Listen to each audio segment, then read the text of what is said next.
अभी हाल ही में भारत और चीन के बीच बॉर्डर इशू को लेकर 19वें दौर की कोर कमांडर लेवल की बैठक हुई थी, लेकिन इसमें भारत और चीन के बीच में सीमा विवाद को सुलझाने को लेकर कोई आम सहमति नहीं बनी है, क्योंकि चीन ना तो भारत की एलएसी के ऊपर शर्तें मानने को तैयार है, ना ही भारत के अकॉर्डिंगली अपने आप को पीछे हटाने को तैयार है, बल्कि उल्टा चीन भारत के क्षेत्र में भारत और चीनी सेना के बीच में एक बफर जोन बनाना चाहता है और अपने हिसाब से इस मामले को सुलझाना चाहता है। और अब भारत और चीन के बीच में जो सीमा विवाद चल रहा है, उसके ऊपर रूस की तरफ से एक बड़ा बयान निकलकर सामने आया है। इसमें रूस के जो उप राजदूत, जिनका नाम रोमन बाबुश्किन है, उन्होंने इस विवाद पर बोलते हुए कहा कि हमारे रिलेशंस भारत और चाइना दोनों के साथ ही बहुत अच्छे हैं और हम चाहते हैं कि भारत चीन का ये मामला जल्दी से जल्दी सुलझ जाए। और रूस दूसरे देशों की तरह भारत चीन के सीमा मुद्दे का कोई राजनीतिक फायदा नहीं उठाना चाहता।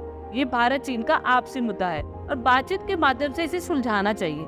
वहीं पर अमेरिका और भारत के संबंधों पर भी रूस ने बोलते हुए कहा कि भारत भले ही अमेरिका के साथ कई क्षेत्रों में सहयोग बढ़ा रहा है, पर भारत किसी के सामने झुकता नहीं है और ना ही किसी के दबाव में आता है। और यही वो विदेश नीति है जो रूस के द्वारा फॉलो की जाती है।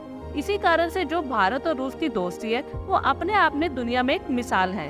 रूस के उप राजदूत ने ये भी कहा कि हमारे विदेश नीति में जो देश सबसे ऊपर आता है वो भारत है और भारत की दोस्ती हमारे लिए बहुत मायने रखती है। साथ ही उन्होंने ये भी कहा कि हम भारत के साथ क्रूड ऑयल, डिफेंस, एनर्जी के अलावा परमाणु ऊर्जा, अंतरिक्ष, शिक्षा और कृषि के क्षेत्र में भी काम कर रहे हैं। और तो और मेक इन इंडिया प्रोग्राम के लिए रूसी कंपनियां भारत भी आ रही हैं।